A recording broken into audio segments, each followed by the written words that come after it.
dangerous branch, district judges versus Donald J. Trump.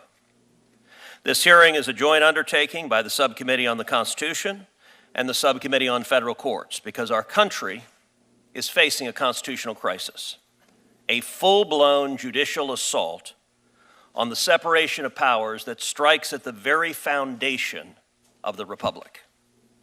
What we're witnessing is the rise of judicial lawfare from the bench. One unelected district judge sitting in a courtroom in San Francisco or Boston or Baltimore can now issue a nationwide injunction that ties the hands of the President of the United States for all 330 million Americans. That's not law, that's judicial tyranny. President Donald Trump was elected by over 77 million Americans with a constitutional mandate to govern. These district judges, they were not elected. They were appointed by one individual and confirmed not to legislate, not to govern, but to apply the law. And yet, far too many of them have abandoned that role. They've stepped off the bench and into the political arena, issuing sweeping edicts that impose their policy preferences on 340 million Americans. Let's walk through just a few of the most egregious recent examples. Economic policy. In New York City, the Court of International Trade struck down all of President Trump's tariffs under IEEPA, declaring that they exceeded executive authority. It was not judging, it was judges replacing the president's judgment on declaring a national emergency. And of course, that ruling was almost immediately stayed by the Court of Appeals. Deportation policy. In Baltimore, the chief judge for the District Court of Maryland issued an order preventing the removal of illegal aliens detained anywhere in the country, granting 2 days of automatic protection to anyone who files a habeas petition in Maryland, all without a hearing or legal findings. This single Maryland judge dictated national deportation policy and then tried to claw back the damage by amending the order. As chairman of the Subcommittee on Federal Courts, I'm investigating this overreach, and I've sent a letter to the Judicial Conference of the United States. But the judges did not stop there. In D.C., a judge blocked the federal government from requiring proof of citizenship to vote, overriding election integrity laws across all 50 states. In Boston, a judge weighed in on birthright citizenship, deciding a question of nationwide consequence for millions of illegal aliens, despite the plaintiffs being solely one pregnant mother and 2 nonprofit organizations. That's absurd.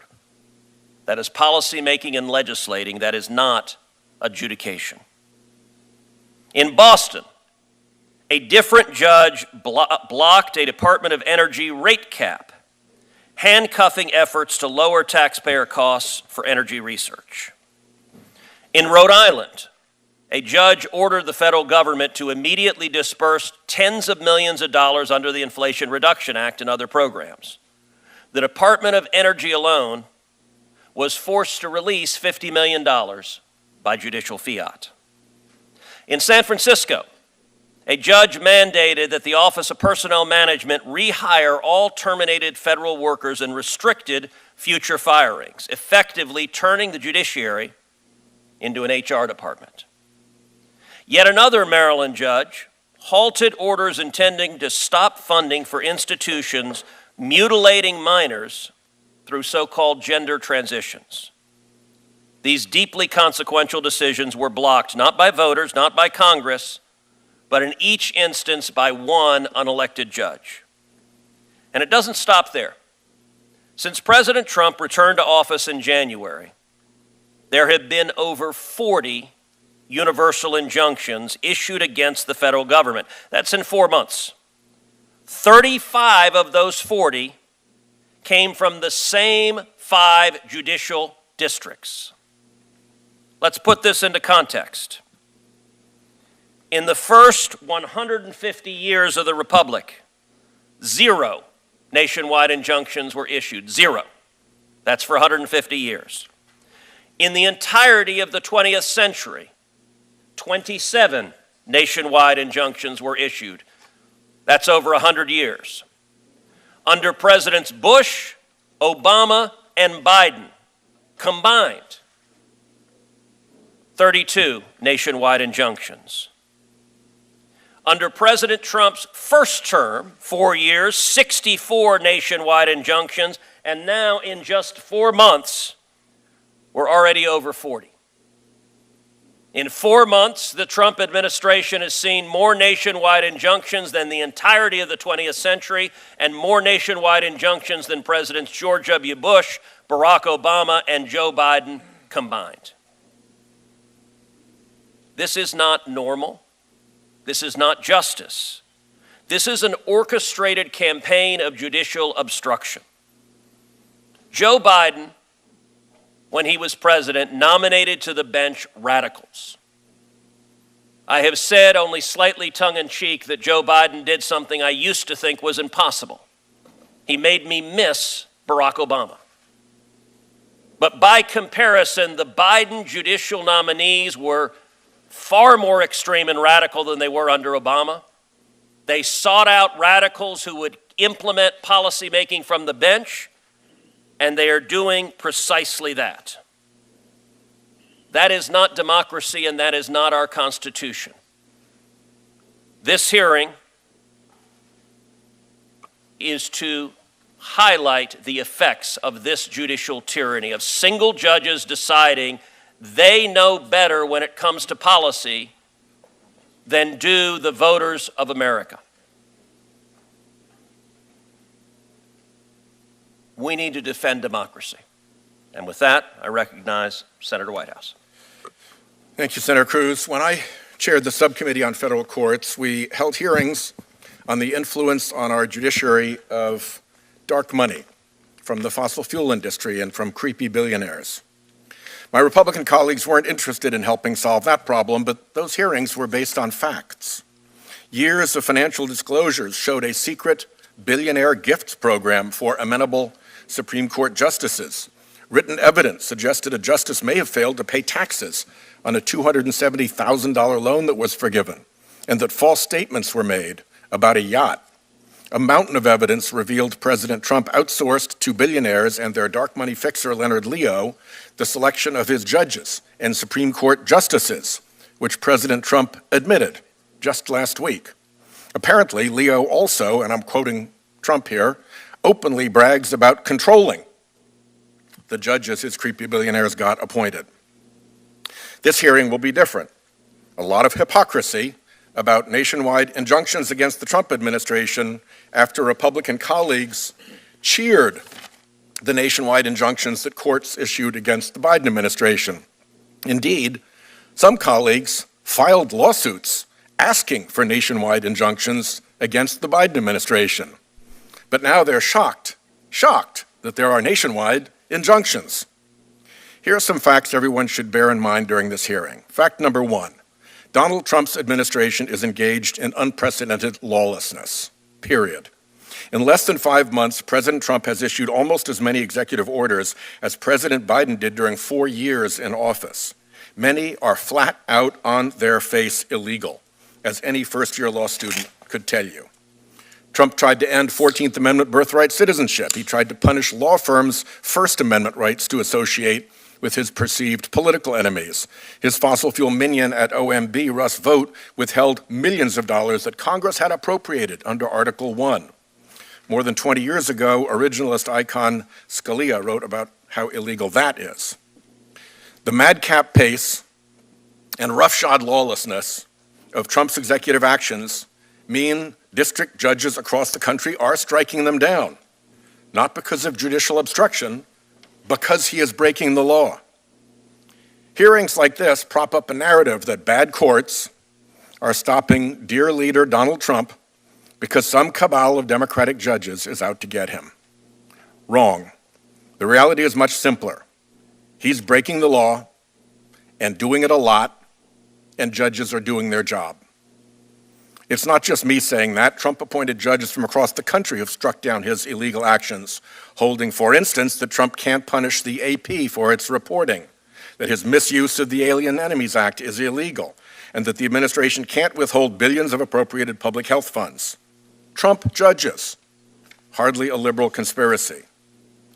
As it tries to prop up Trump's illegal orders, the MAGA Justice Department is fast destroying its reputation with judges who've said about DOJ arguments, bad faith, shoddy, an admitted lack of any evidence whatsoever, deliberate evasion. Shocking not only to judges, but to the intuitive sense of liberty that Americans far removed from courthouses still hold dear. And the prospect of contempt findings looms. Fact number 2, failing in court, Donald Trump and his allies attack judges and their families. Trump has called judges who ruled against him communists, USA-hating, and monsters. A Republican in Congress put up a wanted poster with judges' faces outside his office. Elon Musk and Laura Loomer have used X to fire up the right wing's flying monkeys about judges, even adding photos of family members in a seemingly coordinated campaign to harass and intimidate. A test is coming of MAGA Attorney General Bondi. Will she let the Marshal Service investigate these threats and their orchestration? There's plenty of predication to look into conspiracy, aiding and abetting, or RICO enterprise liability. Will she let them? Which brings me to fact number 3. In a 6-week period from March through April, 162 judges received threats to themselves or family members of harassment or violence. 162. A pattern was evident. Many had ruled against Trump and then were targeted. The latest tactic is a campaign to send pizzas to judges or family members' homes using the name of the murdered son of a federal judge. It's not clear yet who is behind that campaign, but it's not hard to figure out the message. Stop ruling against Trump or else. These attacks have gotten so bad that the Chief Justice issued a statement, and the Judicial Conference formed a Judicial Security and Independence Task Force. Now I'd like to see some sign that the threats are being duly investigated. To the extent that this hearing encourages that animus further, it is deeply regrettable.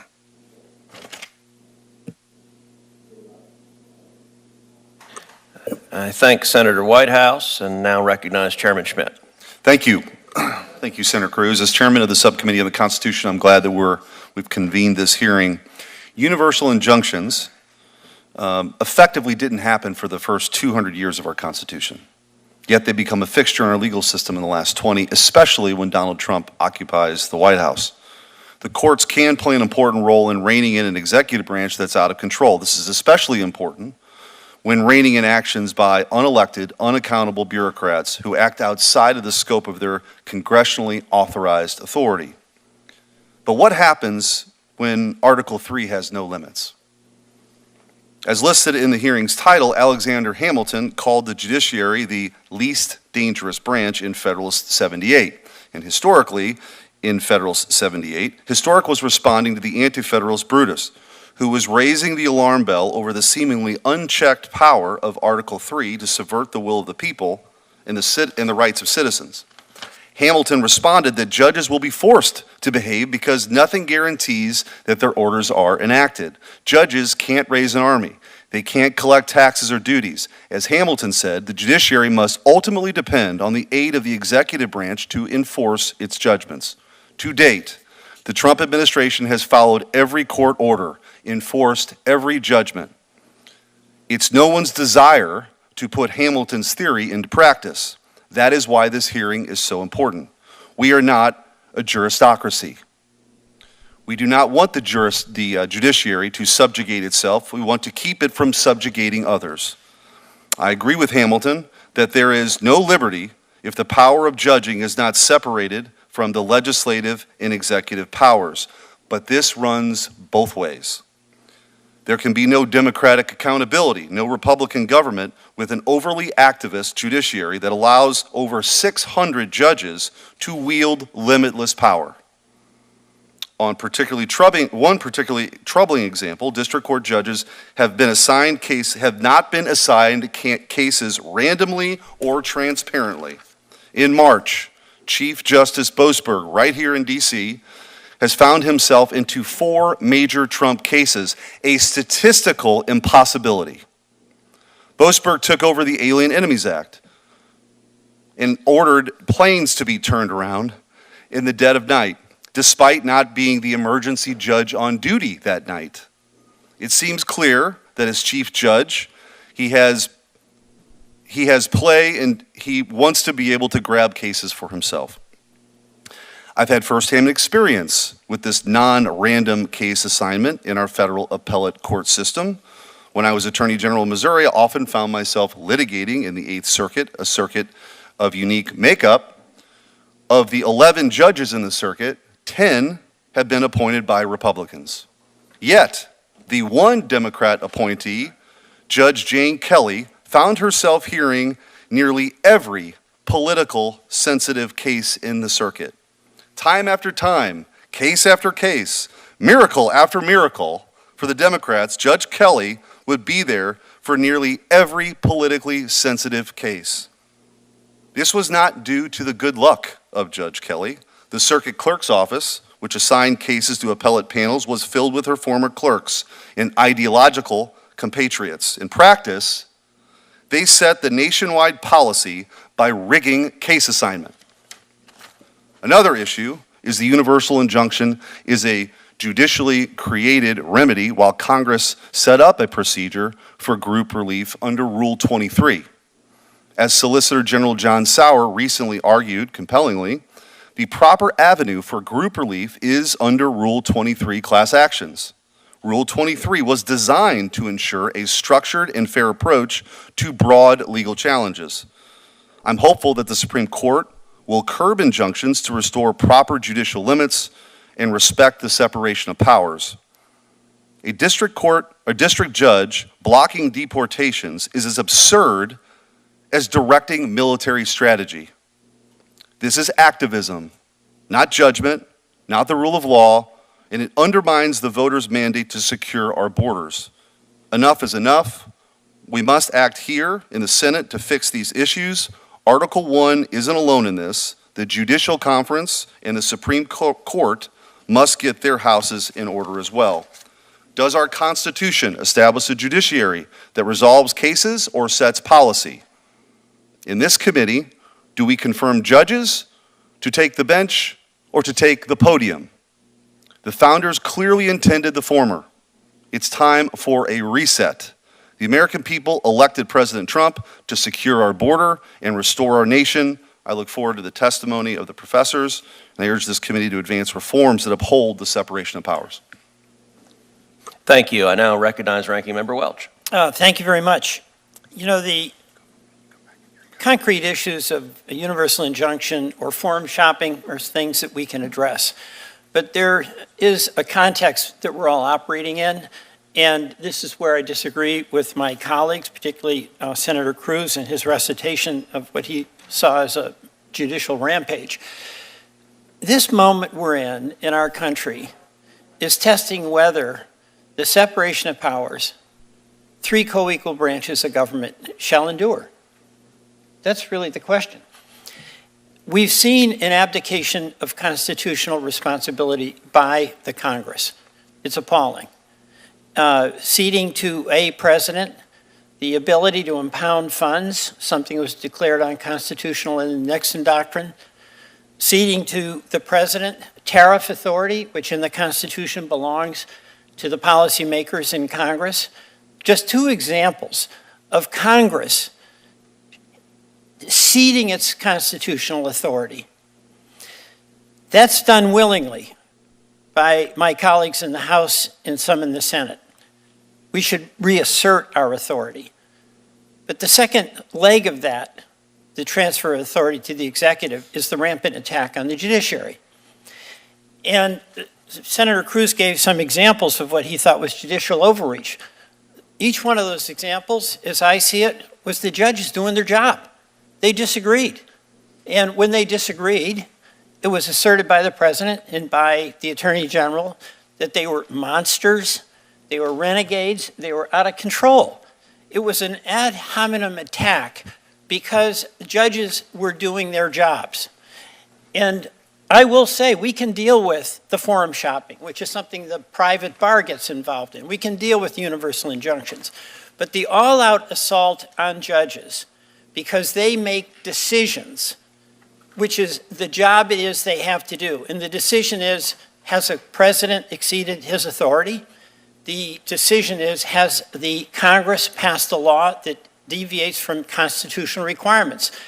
Those are so profoundly important to keep that separation of powers and to keep the competition between the three branches so that we don't have absolute power vested in a single person, and that's the chief executive. So when, Senator Cruz, you talk about a judge making this decision about keeping somebody here, it's called due process. I'm for due process. When we talk about judges striking down under the international trade agreement, whether the president has authority to set these tariffs, and it's a three-judge decision, one appointed by Trump, one appointed by Obama, one appointed by Reagan, and they say the president didn't have authority, I would say that is the judges doing their jobs. But what is most profoundly important for the well-being of our country is that the Congress reassert its authority to pass laws, to restrict the executive or to empower the executive, but not to cede our authority to the executive ever. And it's our responsibility to do every single thing we can to validate the legitimate exercise of the decision-making authority of the judiciary. I look forward to this hearing and the testimony of the witnesses. Thank you. Thank you. I would make two brief observations. Number one, it is interesting as our Democrat colleagues defend these nationwide injunctions that neither of them made any reference to the fact that the number of nationwide injunctions issued in the first 4 months is greater than the entire 20th century and is greater than all of the nationwide injunctions issued against Bush, Obama, and Biden combined, nor did they address the disturbing fact that of the 40 universal injunctions that have been issued in the last 4 months, 35 of them came from the same 5 judicial districts. There is a reason for this. Blue state attorneys general and radical leftist groups are seeking out affirmatively radical judges who they know will impose their own policy preferences. If it were simply, as our Democrat colleagues said, judges following the law, then you wouldn't have to keep going to the same radical judges over and over and over again, because judges across the board should do that. But the litigants know exactly who the zealots are that are on the bench, and that's who they are seeking out. I will also point out that the discussion about the urgency of protecting the safety of judges, listen, I agree. We should protect the safety of every federal judge, but it is interesting because my Democrat colleagues were utterly silent during 4 years of the Biden administration when you had violent mobs outside the homes of Supreme Court justices unhappy with the Supreme Court's ruling in Dobbs, and the Biden Justice Department refused to enforce federal law and protect the justices. And my Democrat colleagues were perfectly happy with Supreme Court justices being threatened if they disliked the rulings that were coming from the Supreme Court justices. Unlike my colleagues, I believe we should protect judges regardless of whether I agree with them or not. We should protect their safety. And every time you hear a Democrat senator talk about protecting judges from acts of violence, you ought to ask them, why did they not have a word to say about the Biden Justice Department allowing mobs to threaten the families and children of Supreme Court justices night after night after night while Biden's Attorney General refused to follow the law? And with that, I'll recognize the ranking member of the full committee, Senator Durbin. Thank you, Senator Cruz. They asked Winston Churchill after World War II how he thought history would treat him and his conduct of the war. He said, "I'm not worried about it because I plan on writing that history," which he did. Today we see an example of written history, revisionist history from the chairman of with the statement that he just made about concern over the safety of federal judges. I cannot remember a single instance of what he just described, not one, when there were protests and demonstrations before the homes of judges, regardless of who appointed them, Republican or Democrat. Our feeling was they're all entitled to a guarantee of safety to the best of our ability. And that's what I did as chairman of this committee, and I hope that I believe I spoke for the Democrats in that approach. The title of this hearing says a lot. In full, the supposedly least dangerous branch, District Judge versus Trump. The idea being pushed by my Republican colleagues is not only that judicial branch and district judges are dangerous, but they are dangerous for the plain and simple reason that some judges have had the audacity to rule against President Trump. When the chairman from Texas starts talking about the number of times there's been ruling by the court, I have 3 words for him. Flood the zone. Flood the zone. When Steve Bannon was asked, what's the policy, what's the strategy of the new Trump administration, we're going to flood the zone, and they did. More executive orders issued by this president in the beginning of his presidency than any president in history, leading to more court challenges than any president in history. It seems pretty logical to me. By framing the hearing as they have, my Republican colleagues have shown their hand. This hearing is not really about policy or legal issues. Instead, it's about challenging the authority and legitimacy of the judiciary. They are showing their undying loyalty to their leader, the president. This hearing is merely the latest episode in an ongoing effort by President Trump and his allies to undermine the judiciary and intimidate judges who dare to rule against them. In March, the president demanded the impeachment of a federal judge simply because he ruled against his administration, calling him, quote, and I quote, I want you to hear these words, a radical left lunatic, a troublemaker and agitator.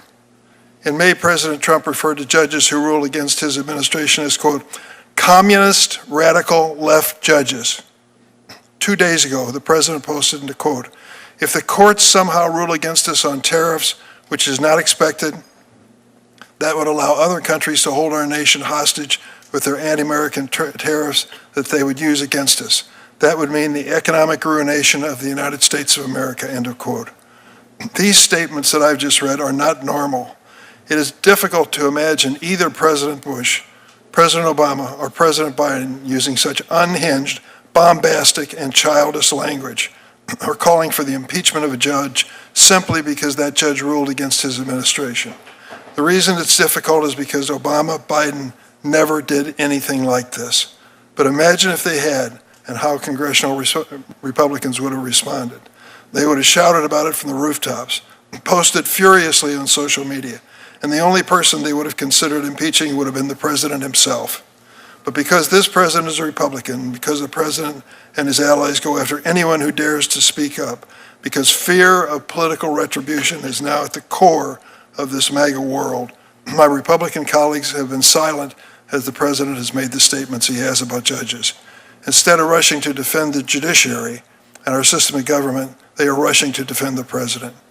While my colleagues on the other side may try to make it appear as though decisions of district courts against the president are somehow dangerous, in reality, it's the attacks on the judiciary itself that are dangerous, to both the rule of law and to the actual judges themselves. I could go through chapter and verse of federal judges who have been intimidated physically. In fact, deaths that occurred in the Northern District of Illinois. One of my judges, she's now retired, lost her husband and her mother to a litigant who attacked her in her home. It's serious. I don't think it's a mere coincidence that this spike in violence against judges coincided with increasingly harsh rhetoric against the same judges and the president's personal call for the impeachment of a federal judge on March 18th. Some judges and family members have received threats in the form of hundreds of anonymous pizza deliveries to their home. Pizza deliveries? These deliveries are an effort to demonstrate that those seeking to intimidate a targeted judge know exactly where those judges live. Nearly a month ago, I sent a letter to the Attorney General Bondi and FBI Director Patel, asking them to investigate this effort with the pizza deliveries and other threats against federal judges, and to provide information on steps that are taken to protect those judges and their families. I did not designate just Democratic appointed judges or Republican appointed judges, but all judges. Showing the priorities of this administration, I'm sorry to say, I have yet to receive a response from either the Attorney General or the Director of the FBI. In the meantime, I ask my Republican colleagues to join me. Let us recognize that violence begets violence. Threats of violence, whether from the right or left of the political spectrum, are never, never acceptable. People are welcome to debate the merits of any particular judicial decision, but we cannot condone personal attacks and threats against judges who rule against this administration. And we can't allow work in bipartisanship. Cornyn and Coons, after the incidents you're talking about, got together and actually passed a bill to better protect our Supreme Court justices, many of whom are friends of ours. You know, Gorsuch and I disagree on a lot of stuff. I knew his wife before he did. We studied together at Oxford. This implication that there was silence when there were threats on their people's houses is absolutely absurd. I remember the rhetoric and the comments, the concern from Coons. I actually distinctly remember you, Chairman, on more than once condemning those attacks on Republican-appointed jurists. To say things like that feeds just the partisanship in this institution and feeds the fiery rhetoric. And it's just plain not true. It's just plain not true. And I think you know that, but we can pull from the record from my colleagues in real time, literally days afterwards, condemning it. There's a lot of substantive things to say here, but to think that the lack of humanity when people's homes are being threatened was not in existence, I think that's unfair and really concerns me that you would say that in the way that you did. Well, I thank my colleague from New Jersey. I will note, as John Adams observed, that facts are stubborn things. And it is existing federal law, 18 U.S.C. section 1507, that makes it a crime to protest at a judge's home. And the law provides whoever with the intent of interfering with, obstructing, or impeding the administration of justice, or with the intent or of influencing any judge, juror, witness, or court officer in the discharge of his duty, pickets or parades in or near a building housing a court of the United States, in or near a building or residence occupied or used by such judge, juror, witness, or court officer, or with such intent uses any sound truck or similar device, or resorts to any other demonstration in or near any such building or residence, shall be fined under this title or imprisoned not more than 1 year, or both. That is federal criminal law. Night after night after night, angry mobs were outside the Supreme Court justices' homes, and in the entire course of it, the Biden Justice Department prosecuted nobody. We had the Attorney General sitting at that table, and multiple Republican senators asked him, why are you not enforcing the law? What they are doing is a crime. And my friend from New Jersey said, it is a lie to say we, the Democrats, condone this. I would challenge, my friend, find a single Democrat senator on this committee holding the Attorney General to account for not enforcing this law. I was here at those hearings, and I do not recall a single Democrat senator saying to the Attorney General, you should arrest these people who are violating the law, you should protect the judges. I agree that there was general language against violence, but not a single Democrat senator that I ever saw in this committee was willing to hold Attorney General Merrick Garland to account for flagrantly disregarding the federal criminal law because the Biden administration agreed with the protesters and I think wanted those justices harassed at their home. I really appreciate that you've now shifted the accusation you made earlier. Your accusation was that we were silent in the face of protests at Supreme Court justices' homes. Again, we joined together in a bipartisan way, not only to condemn that, but to pass legislation to extend round-the-clock security protection, literally days. It was introduced May 5th, passed the Senate in a bipartisan fashion on May 9th. So if you're saying that we didn't criticize Did the Merrick Biden Garland, DOJ arrest a single person under this law? You are now changing the No, that is what I said. accusation That is what I said. Again, I'll pull the record. Did the Biden DOJ arrest even one? Again, The answer is no. my point to you is the accusation that the Democrats on this committee do not care about the safety All right, so let me of ask you federal this. judges. Should I the did not Biden interrupt you, DOJ sir. I would appreciate if you let me finish. I am sick and tired of hearing the kind of heated partisan rhetoric, which is one of the reasons why we have such divisions in this country. The attacks we see from the President of the United States of America trolling and dragging judges through is what we should be talking about that puts people in danger.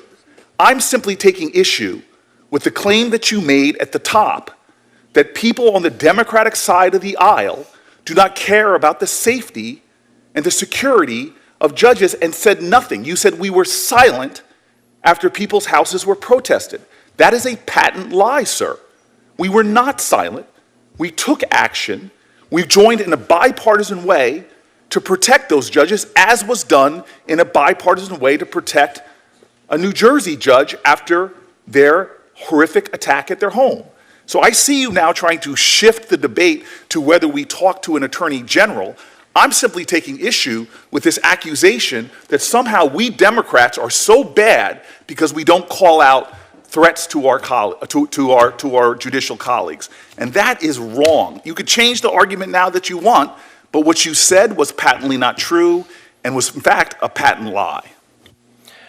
So I do enjoy the fact that my colleague from New Jersey raises his voice and says it's a patent lie and says he's doing so in defense of lowering the rhetoric. There is some irony to doing those two together. I'll point out that in the entire course of those remarks, Senator Booker did not dispute the central point I made, which is the Biden Justice Department arrested 0 people, prosecuted 0 people, for violating the criminal law, and every Democrat senator on this committee was silent about it. And this was an ongoing pattern for months. And I would note also that the senator from New Jersey clutched his pearls about language threatening judges, and yet I do not recall a single Democrat senator of this committee saying a word when Chuck Schumer went to the steps of the Supreme Court and threatened the safety of the Supreme Court justices by name, Gorsuch and Kavanaugh, and he said, "You have unleashed the whirlwind and you will pay the price." And not a single Democrat senator had a word to say about this. And so their outrage is selective. And I will give my colleague from New Jersey a chance to just answer a simple yes-no question. Should the Biden Justice Department have enforced the criminal law against protesting at a justice's home? Yes or no?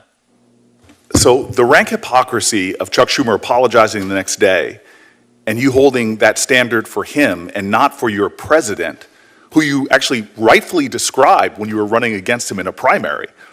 I would love to run those tapes of how you perfectly talked about the danger of our president and his rhetoric. But now you are failing, in fact, blind to the very things you're accusing Chuck Schumer of. I don't think Donald Trump would know an apology if it hit him in the head. Never has said apologizing. So again, you are very, very, sir, very, very deep into the waters of hypocrisy in your criticisms of Chuck Schumer.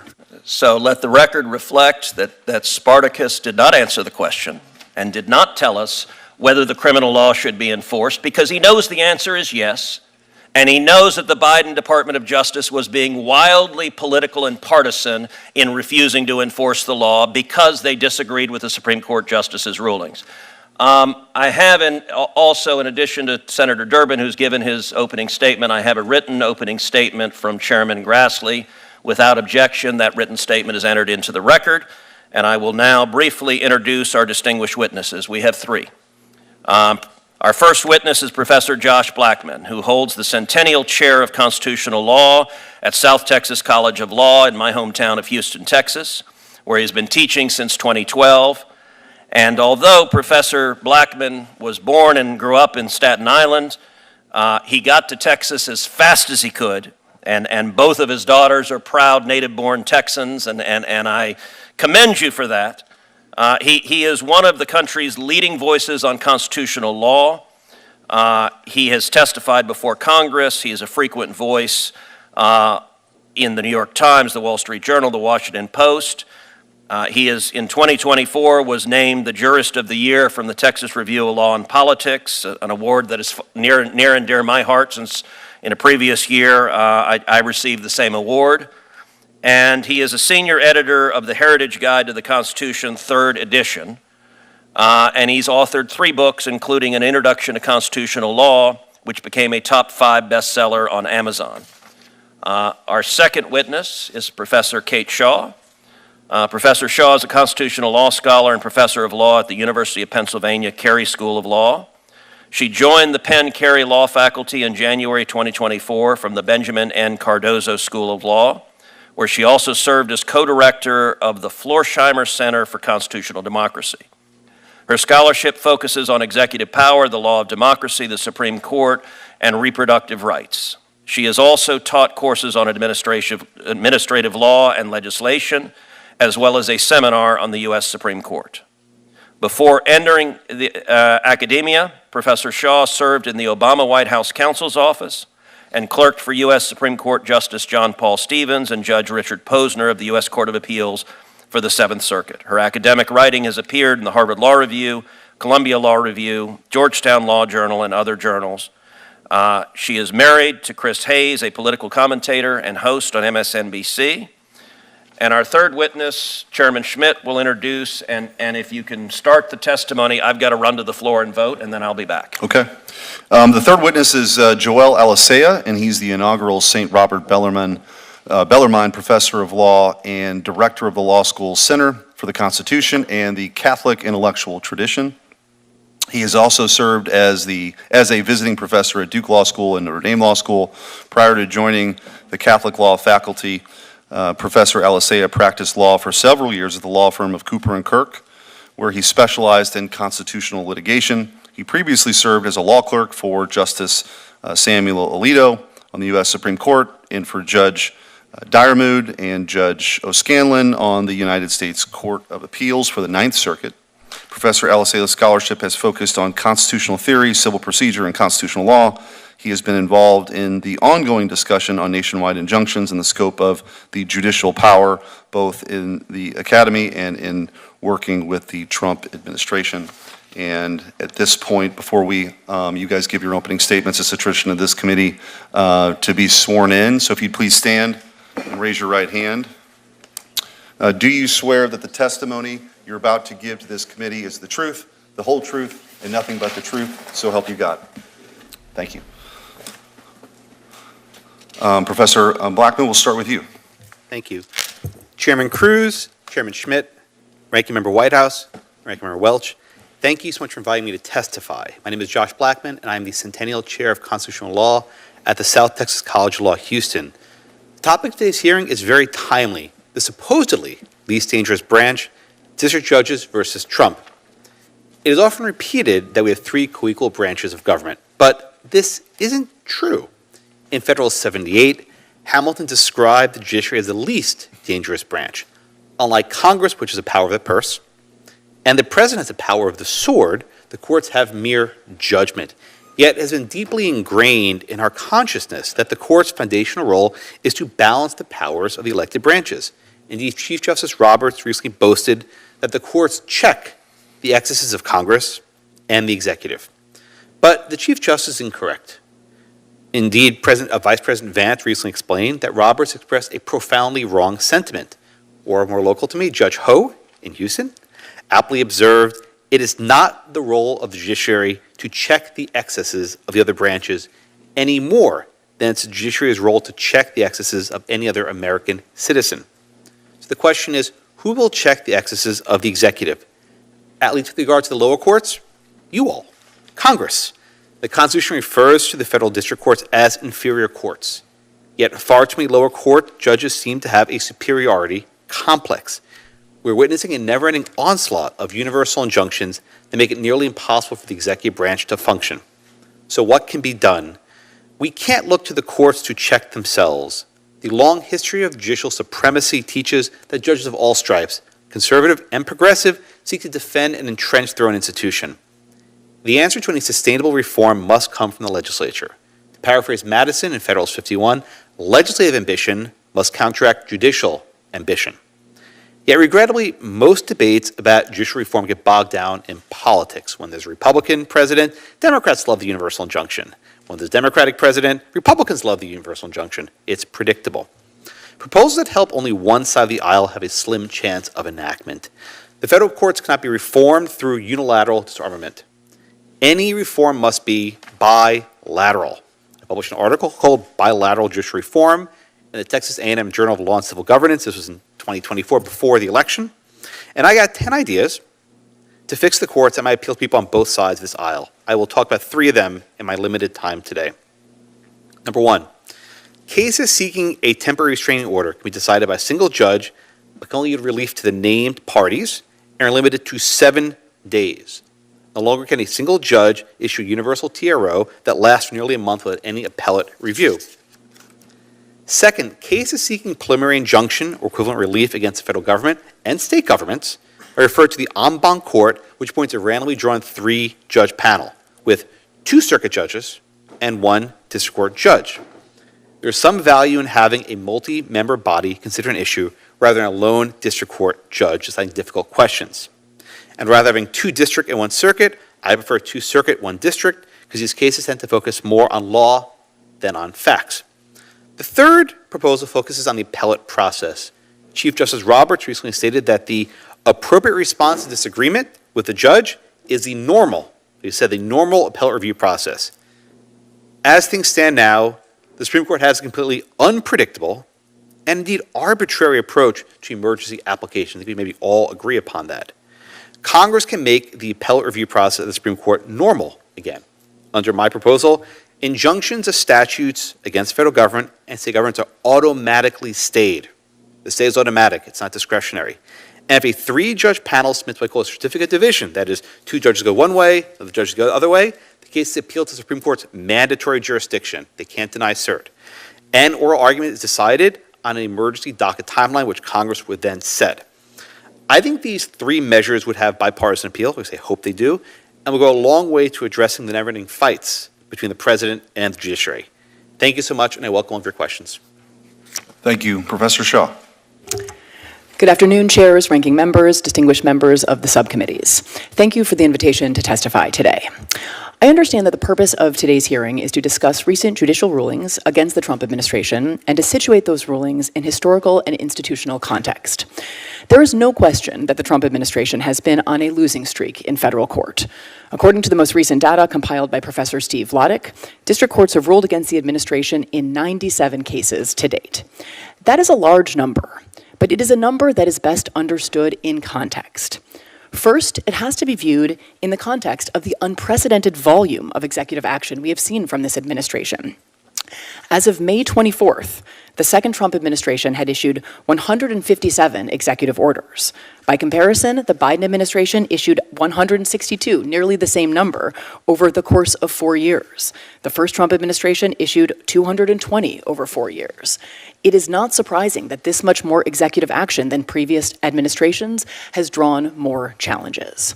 The second thing to understand is that these rulings come from judges who sit in district courts across the country and who were appointed by presidents of both parties. 25 district courts in 10 circuits and 73 judges appointed by 7 presidents have ruled against this administration. That leads me to my third point. These are not about policy disagreements. The reason there has been such wide and cross-ideological consensus over the impermissibility of the administration's actions is because the actions have been plainly unlawful, and that has been clear to jurists of all stripes. Again and again, the administration has acted in violation of both the constitutionally required process for lawmaking, one that gives Congress primacy, and the rights the Constitution commands government to respect. To be sure, some of these preliminary rulings against the government will be, and some have been, reversed or stayed on appeal. But it is telling that there are so many lower court losses that the administration has not even bothered to challenge. That is true in the birthright citizenship case currently pending in the Supreme Court, in which the lower courts have unanimously ruled against the administration. But the administration has not challenged those rulings on the merits. Instead, it has asked the court to use the case as an opportunity to restrict lower courts' ability to provide nationwide relief, and to do that in a context in which the administration is not even defending the lawfulness of its own executive order. Rather than focus on the appellate process or on remedying the legal defects that have been revealed by litigation, this administration and many supporters have suggested that the problem is district judges. The separation of powers is dynamic, it is not static, and there is definitely room for debate about the proper scope of both presidential and judicial power.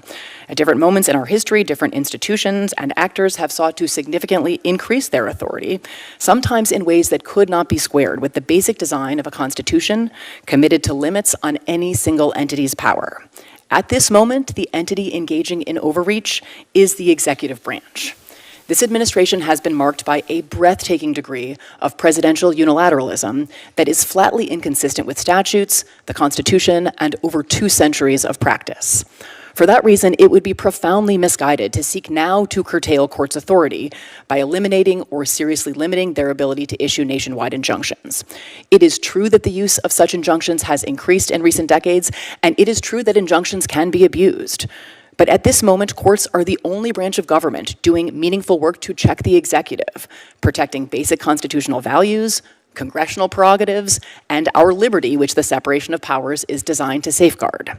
If Congress does wish to wade into defending the separation of powers, I would suggest a couple of options. First, it could give the president some of the authorities he has tried to assert. If Congress agrees that the federal government should not protect Americans from abusive financial products and services, it can pass legislation doing away with the Consumer Financial Protection Bureau. If it wants to give DOJ access to Americans' sensitive personal information, it can repeal or amend the Privacy Act. If it wants the president to be able to impose sweeping tariffs based on his determinations of trade deficits, it can grant that statutory authority. As far as I know, it hasn't done any of that. Second, it could turn its attention to judicial security. Threats to the physical safety of federal judges have spiked in the last 4 months, and so have threats to judicial independence. There's a pending proposal that would move the U.S. Marshal Service from the executive branch to the judiciary in order to ensure that marshals are able to focus effectively on protecting federal judges and executing federal court orders. That would both comport with the original structure of the Marshal Service and would align the security practices of the judicial branch with those of Congress, right? Each branch protected by its own security apparatus, not subject to direct control by another branch. The federal courts are an important part of our constitutional scheme, and at their best, they can serve both to make rights meaningful and to enforce and facilitate core commitments to popular sovereignty and self-rule. They have not always done that, and again, a healthy democracy allows debates about the proper scope of judicial authority. But many attacks on the judiciary do not appear to be animated by a desire for good faith debates about the limits of constitutional authority. They seem instead of a piece with other efforts to neutralize any actor or institution that would seek to limit this president's power. Thank you again for the opportunity to testify, and I look forward to your questions. Mr. Chairman, Ranking Member, members of the subcommittee, thank you for the invitation to testify today. It's an honor to speak with you. While the topic of today's hearing touches on many issues, my understanding is that I've been invited to address the practice of universal injunctions in particular, and that will be the focus of my testimony. An injunction is an order from a court directing an entity like a government official or a government agency to do something or refrain from doing something. Courts have been issuing injunctions for centuries, and when injunctions only grant relief to a party to the case, they're generally not controversial. What makes universal injunctions controversial is that they purport to give relief to entities that were never made parties to the case. In the birthright citizenship cases now before the court, for example, a district court judge in Seattle issued an injunction forbidding the enforcement or implementation of the president's executive order on a nationwide basis. That means that the executive order cannot be enforced against anyone, even though the only parties challenging the order were 4 states and 2 individuals. Now, universal injunctions are damaging to our political and legal system for many reasons. The effect of a universal injunction is that the policies of the elected president are subject to what is effectively a veto by unelected district court judges. Because it only takes a single judge to issue a universal injunction, the president's opponents only have to win 1 lawsuit to stop the president, whereas the president has to win every single lawsuit if he wants to implement his challenged policies. Because they place unelected district court judges in charge of national policy, universal injunctions are a problem for presidents of both parties. This is not a partisan issue. But universal injunctions have been used at an astonishing rate against President Trump in particular, which is why the issue has become so prominent over the last few months. For example, during the month of February alone, more universal injunctions were issued against President Trump's policies than in the first 3 years of the Biden administration. The result has been an atmosphere of continuous emergency throughout the first few months of President Trump's second term. It seems as if every time the president issues a new policy, it is almost immediately followed by a district court issuing a universal injunction. Since the president cannot allow a single judge to dictate national policy, the administration has had to seek emergency intervention by a court of appeals, and whichever party loses in the court of appeals then seeks emergency intervention by the Supreme Court. The court has therefore been inundated with almost non-stop emergency litigation, partly because of the practice of universal injunctions. The seemingly unending stream of emergency petitions has forced the court to make quick decisions on controversial and contested legal questions, often without the benefit of oral argument, adequate briefing, or different views expressed by the lower courts. This is not how our constitutional system was designed to work. Article 3, Section 1 of the Constitution vests the judicial power of the United States in the federal courts. As understood at the founding, the core meaning of the judicial power was the authority to resolve disputes between parties according to law. This party-centric understanding of judicial power explains why Article 3, Section 2 of the Constitution extends the judicial power only to cases or controversies, that is, disputes between parties. And that's why the Supreme Court has repeatedly held that parties do not have standing to seek relief beyond what is necessary to remedy the alleged harm to the plaintiff. Prior to 1789, injunctions were understood to be limited. An injunction could only provide whatever relief was necessary to redress a plaintiff's asserted injury. The same understanding of injunctions prevailed until the mid-20th century.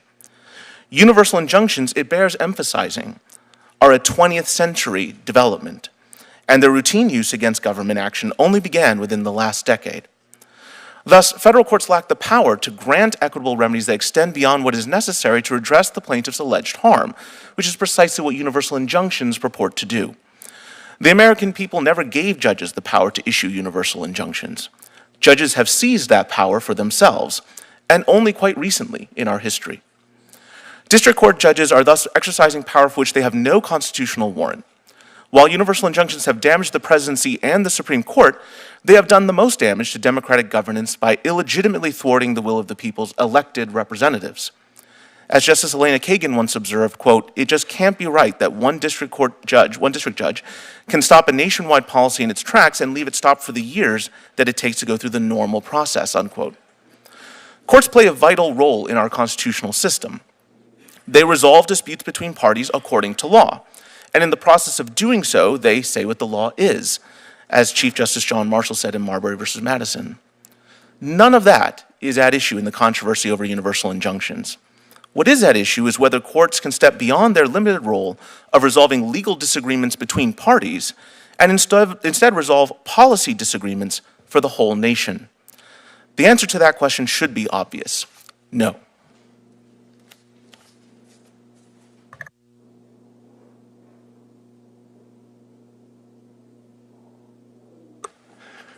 Thank you to each of the witnesses for your testimony. Professor Blackman, prior to 1963, had any federal court issued a nationwide injunction blocking federal law or executive policy? I'm not aware of any. Would you agree that from the founding through the 20th century, the federal judiciary consistently understood its powers to be limited to the parties before the court? Yes. And would you agree that the widespread use of universal or nationwide injunctions, especially against presidential actions, is a recent development emerging in the last decade? Yes. That's important history, because what we're seeing now is not normal, and we have over 2 centuries of history when this didn't happen. It is instead a novel and dangerous concentration of judicial power. When a single district judge issues a nationwide injunction, are they acting as a constitutional judge or as a de facto national policymaker? It's effectively a veto in the executive branch. We've seen district judges block President Trump's policies on immigration, energy, birthright citizenship, and even federal hiring and firing, all prior to any appellate review. All without any input from Congress, all from one single judge. Let me offer an analogy. Suppose the federal government approves a plan to cut down trees in a national forest to make way for a pipeline. One person who occasionally camps in that forest files a lawsuit. The judge not only grants relief to that individual, but certifies a putative class action on behalf of all campers nationwide and issues an order blocking any tree cutting in any forest used by any member of the putative class across all 50 states. Professor Blackman, is that consistent with the Constitution's design for judicial relief? No, it is not. Or is that rather a recipe for nationwide paralysis based on a single courtroom? Yes. Would you also agree that the proper constitutional remedy is to address the plaintiff's actual injury, not to give one judge the power to halt activity unrelated to the case at hand? Article 3 requires that. And how does Article 3 require that? Article 3 speaks of cases and controversies that specific people have specific injuries. You cannot grant relief to broad classes doing a certain injury before the court. And if broader relief is truly necessary, wouldn't that be better handled by class certification, by the appellate courts, or by Congress, not a lone district judge rewriting national policy? Absolutely. Can you explain how this pattern of nationwide relief not only intrudes on the president's Article 2 powers, but also undermines Congress's own lawmaking authority? What ends up happening is you file many lawsuits in many districts seeking parallel relief, and it only takes one judge to grant the universal injunction. And once the judge grants the injunction, it's off to the races. Unless ruling stayed, the executive branch must immediately halt what it's doing. And this has really changed the way the executive branch in the course of operating, as you said, over the past decade. And I think this time is ripe to actually address this issue and figure a way to stop this sort of insanity. We can't leave it to the Supreme Court to figure everything out. And Professor Blackman, your testimony outlines structural reforms that Congress could enact to restore balance. Can you explain how requiring a three-judge panel drawn from both district and circuit judges would deter judicial overreach and restore legitimacy to preliminary relief? Well, this is how Congress ran things for much of the 20th century. They stopped in the 60s and 70s. The benefit of the three-judge panel is you have diverse voices. In fact, even on this dais, you don't always agree with each other. But when you talk to each other, you find perhaps the closer truth. A single judge acting by himself or herself can often be like a god. There's no limitation on what they can do. But the benefit is, if you have two circuit and one district, you're basically bypassing this next layer of review. Have the initial panel, three judges, and have managed review by the Supreme Court. To cut out this race to the Court of Appeals, this race to the Supreme Court, let's compress the process and get to the result quickly enough so these issues of national significance are resolved fairly. And by the way, if the characterization of these nationwide injunctions by my Democrat colleagues was accurate, if this was simply a result of, in their view, Trump's repeated lawless activities, one would assume a three-judge panel would find the same ruling on the merits as a particular lone district judge. Is that correct? In theory, but if drawn randomly, I think it's less likely. Random draws of three-judge panels would be a very good change to see how things would work out. Well, and much like Sherlock Holmes and the lesson he derived from the dog that did not bark, in this case, when we hear our Democrat colleagues talking about this as simply enforcing the law, the dog that isn't barking is, why do they keep going to the same handful of radical judges in bright blue districts? And why will every Democrat on this panel oppose any effort to require a three-judge panel for a nationwide injunction? And the answer is, they know fully well that a fair panel would reject the vast majority of these claims. And at the end of the day, I think too many Democrat members of this body want to frustrate the will of the voters who reelected President Trump and elected a Republican Senate and a Republican House, and they're perfectly happy for lone judges to impose their own policy preferences rather than respect the democratic will of the voters. Senator Whitehouse. Thank you. It strikes me that what we have here is a team that has taken the field and engaged in unprecedented numbers of fouls and unprecedentedly flagrant fouls. And when the refs blow the whistle on the unprecedented number of fouls, the partisans of the team committing the fouls call out the referees for the unprecedented number of whistles that they blow. To try to level set this, let me ask if you can do a yes or no answer. Let's try to go right down the panel, yes or no. Is it appropriate to call judges USA-hating monsters who want our country to go to hell? No. No. No, Senator. In general, no, Senator. And is it appropriate to call judges lunatics who do not care even a little bit and could very well lead to the destruction of our country? I don't think so. No.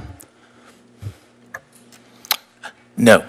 And is it appropriate to post pictures of judges' children with the intent to incite harassment and threats? No. No. No. Okay, good. We're off to a level set. I'll take that. Professor Alessia, when you were installed in your chair, the announcement was that the chair was made possible through the generosity of Leonard Leo, trustee of both the Marble Freedom Trust and Catholic University. Is that accurate? Is that who funded your chair? My understanding is that Leonard Leo, through the Marble Freedom Trust, directed funds that funded the chair. I think that's accurate. And with respect to your chair, Mr. Blackman, $1 million was given to fund it through an anonymizing organization called Donors Trust, which has been called the ATM of the far right. Do you know who was behind that Donors Trust laundered donation? I appreciate the question, Senator. I would direct all these to my college to answer. I'm sorry, first of all, your mic's not on. No, I appreciate the question, Senator. I direct all these questions back to my college. Thank you. My question is actually to you, and it's whether you know. Do you know who was behind that donation? I appreciate the question. Anonymous gifts are as they are, and I appreciate all those questions directed to my college. Your college can't answer what you know. This is a question to you about what you know. This is a Josh Blackman question. Do you know who funded your chair? I've answered the question. Yes or no? Thank you, Senator. You can't say this. Do you realize that if you were an expert witness in a judicial proceeding, I'd be entitled to know who was funding you because it goes to bias and conflict, correct? That's basic sort of hornbook trial practice, right? Fair enough, Senator. I'm right about that. You'll agree. We were invited to testify about nationwide injunctions and the like. This is not something I was prepared to testify about, so that's my answer for today. Okay. Well, at least we know who funded Professor Alessia, and you won't even answer what you know. Let me turn to Professor Shaw. Let's just say that this activity today is designed to whip up more animus against courts, and that it adds to the atmosphere of threats that the court is now experiencing. I think we're up to, is it 162 threats to judges, which is pretty impressive. And a lot of this has the appearance, at least to me, of looking like it was orchestrated, looking like it was instigated, looking like there are folks behind it. So presumably, the Marshal Service should be not just protecting the judges and their family members, but also investigating the sources of the threats. Can you tell us what some warning signs would be that the Marshal Service has been directed, perhaps by the Attorney General or perhaps by some other senior official in the Department of Justice, to not do proper investigations, and particularly not look into orchestration or any effort to gin up these threats? Senator, I have no information. It strikes me that a non-response to your queries or queries from other members of Congress to the Marshal Service or to the Department of Justice are concerning. There should be an active dialogue between the branches about something as serious as the security of the third branch. And I guess I would just echo what Senator Booker was saying earlier. I mean, there have been two relatively recent periods when bipartisan legislation was passed to improve judicial security after the tragic murder of Judge Solis's son and also after the attempted attack on Justice Kavanaugh.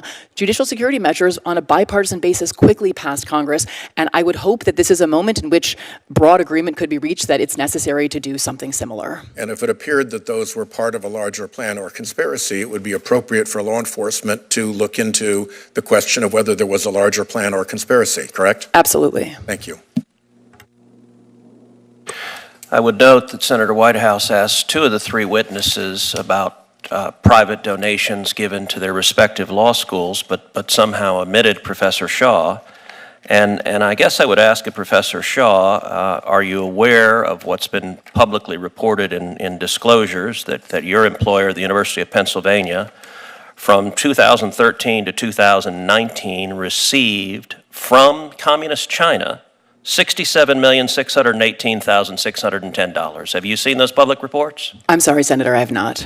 Well, they are publicly reported, and $67 million from Communist China. If we're going to just clarify the record, let's clarify the record across the board. If I may, I actually don't hold an endowed chair, so I don't have an endowed chair personally, so I don't think I was being singled out for any reason, but that I don't have one. Penn. I do work for Penn, yes. Yep. Chairman Schmidt. Thank you. I suppose to further the analogy that Senator Whitehouse gave of reffing a game, I don't think anybody has a problem on this side of the aisle with a ref calling balls and strikes or calling a foul. The problem is, what if the ref's daughter hired the coach? What if the ref has money on the game? What if people start to question the legitimacy of the ref in the game? We all know what happens. People don't watch it anymore. Vegas takes the game off the board.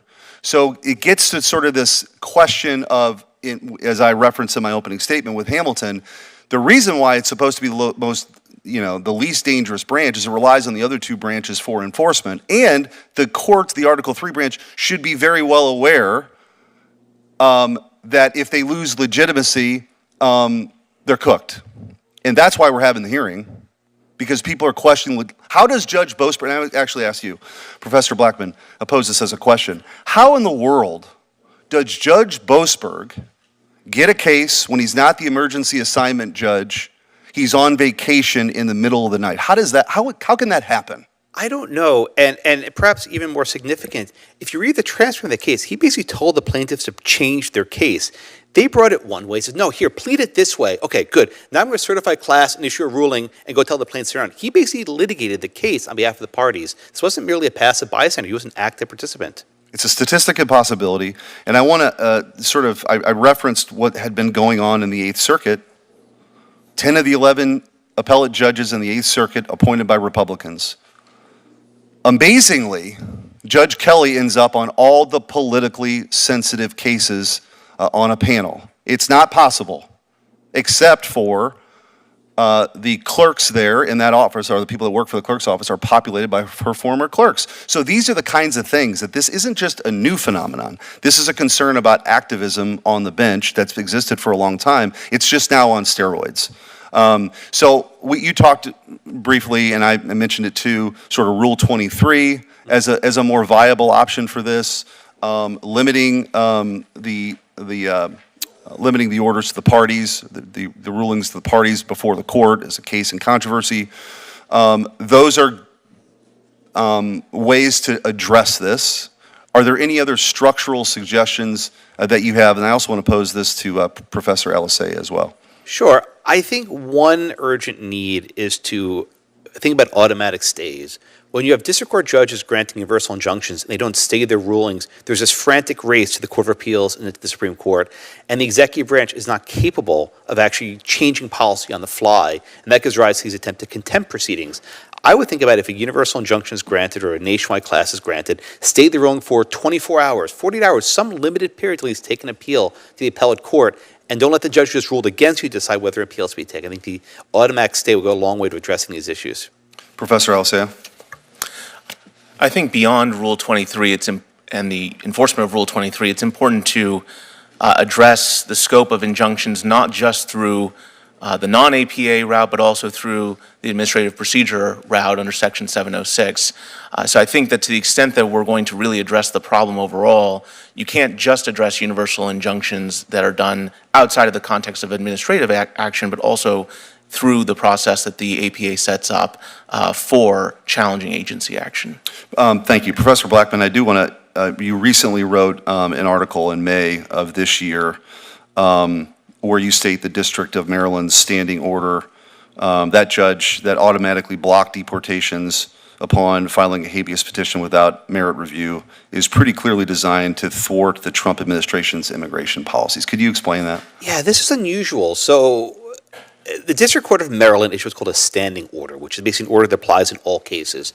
And it says, by virtue of filing a habeas petition, a grant of stay is automatically issued. The Supreme Court has said there's a four-factor balancing test to decide whether a stay must be granted. This is automatic. Indeed, if you actually read this seriously, it's a permanent handcuff on the president's authority to deport people.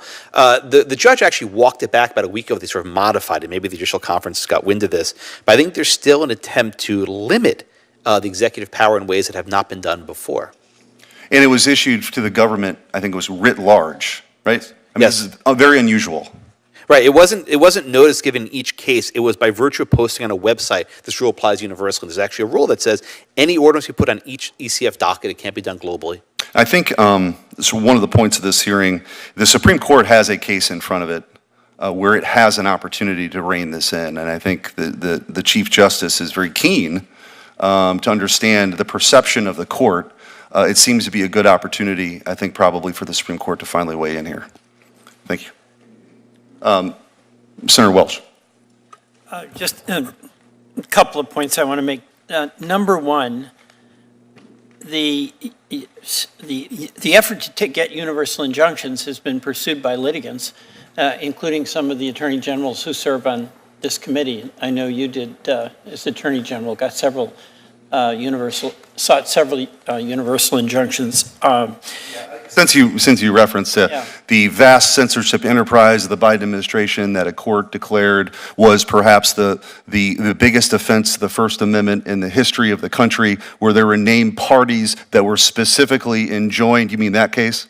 Yeah, I do. My point here is that if there's an opportunity out there for a litigant, whether it's a lawyer trying to get the judge that he or she thinks is going to be the most favorable, or an attorney general trying to get the most relief for something that he or she believes in, they'll do it.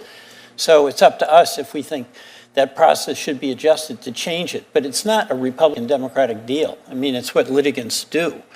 The second thing is, Professor Blackman, you mentioned how some of these universal injunctions inhibit the authority of the executive, right? What's the problem with that? I mean, what's so great about the executive having unlimited authority?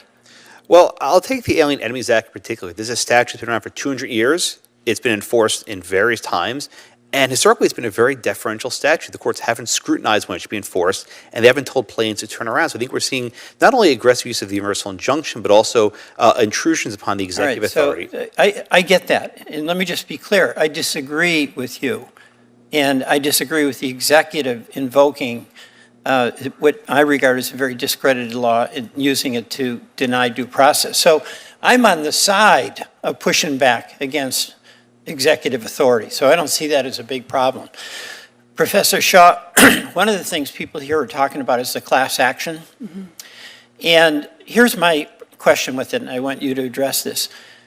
I had a small town law firm, and I'd have people who walk in, and every once in a while, they had a hopeless case that we'd take, and we'd get them relief. And if I had to do that in a four-person law firm and certify a class action, I couldn't have taken that case. So this so-called remedy of using the class action means that those Vermonters or those folks in Washington State or wherever who go into a lawyer's office to seek relief, and that lawyer's willing to take the case, what are the burdens on that law firm if they have to certify it as a class? Yeah, I mean, it seems to me that, let's take maybe the birthright citizenship example, arguments that challenges can be maintained against this executive order, but they have to be done using the class action device. I'm not sure if those are being made in good faith. Rule 23 of the Federal Rules of Civil Procedure has relatively demanding requirements. The Supreme Court has ratcheted up those requirements in a series of cases in the 2010s. The plaintiffs have to be similarly situated in terms of their injury and the kinds of relief that they are seeking.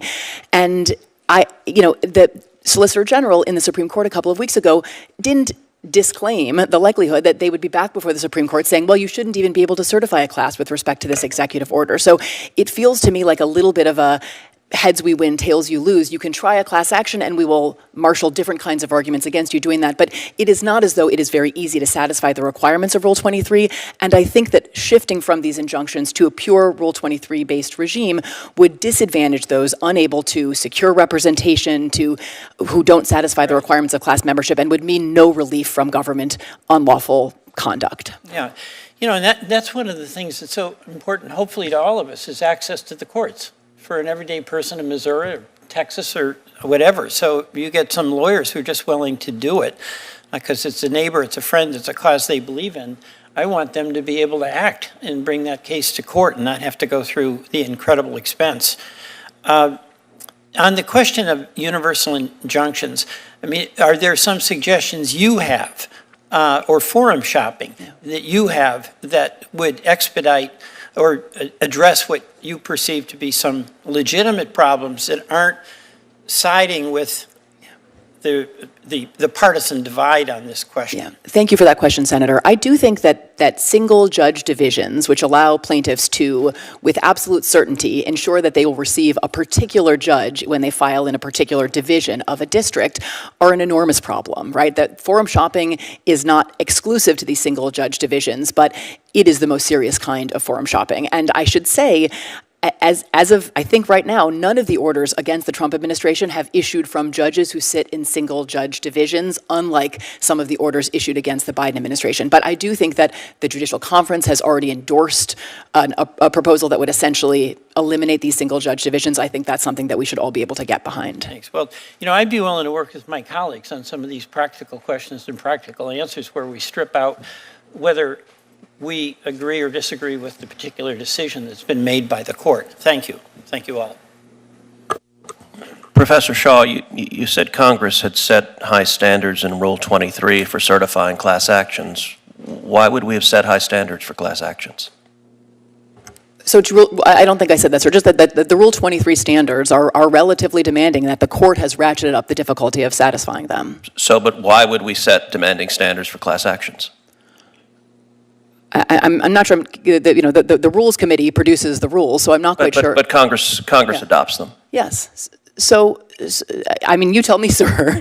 Well, there's a reason we have high standards for class actions, because it should be difficult to certify a nationwide class, and what we are seeing is single judges ignoring the federal rules of civil procedure, ignoring the rules Congress has set out for class certification, and saying, I'm just going to issue an injunction to the whole damn country, and it doesn't matter if it meets even the bare thresholds of the federal rules. Senator Kennedy.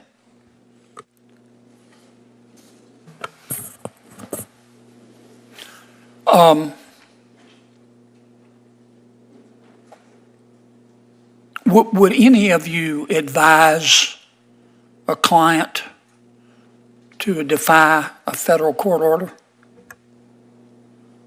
No. None of you would? How about you, Professor? I mean, under most circumstances, we follow the government and private parties follow court orders. I suppose I would not rule out ever the possibility that in a sufficiently egregious order, there should be some consideration of whether there's a way. So in some cases, I think it's a qualified answer, in yes. some cases you would. In an extremely narrow band of cases, I think it would be considered, yes. Okay. Do any of you think that nationwide or universal injunctions are not being abused? I'm not sure if I may, Senator, I'm not sure what the time horizon of the question is. I don't think that there could be good faith disagreements about the correctness of some of them, but I have not seen in the last 4 months Professor, you're abuse. smart, No. I've read your stuff, and I've read your writings, and I don't want to get bogged down with this, but I have little respect for your opinion because I've read your stuff. When someone is in the White House that you agree with and someone gets a universal injunction against him, you don't like universal injunctions. You called them judges acting like they're politicians in robes and judges looking like crass political actors. But now that President Trump's in the White House, who you dislike, you think that universal injunctions taste like pumpkin pie. So I have to discount what you say. because I think you act on your political beliefs. And I worry that that's what you're teaching your kids. So I'll leave you out of that. Do you think nationwide injunctions are being abused? Certainly, Senator. I think that is. They're being abused by both sides, aren't they? Yes, Senator. Both Republicans and Democrats are forum shopping, aren't they? Certainly. Professor, do you disagree with that? I think both sides are abusing them. I agree. Okay. Both sides. Yeah. There are no clean hands here.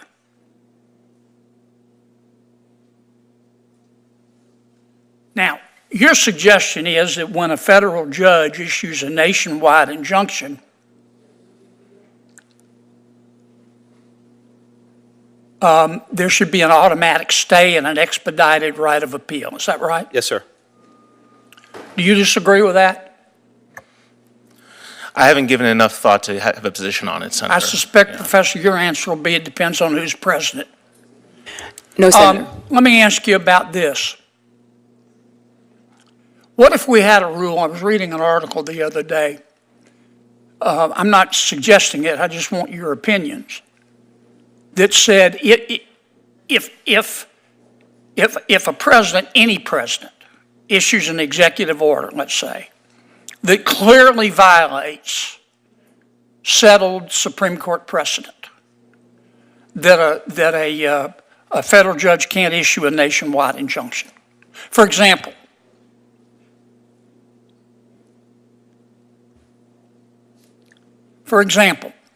if a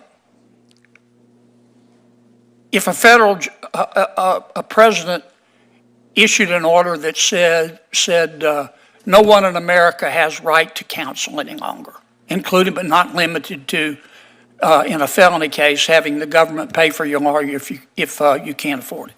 That clearly violates settled Gideon v. Wainwright. In that case, a judge has no authority or does have authority to issue a nationwide injunction. But in a case where the law is unclear, a judge should refrain from that. Now, obviously, we'd have to trust our judges, but we're supposed to be able to trust them anyway. What do you think about that? I don't agree with that, Senator, because I think universal injunctions transgress the limitations under Article 3, even if the underlying merits are clear.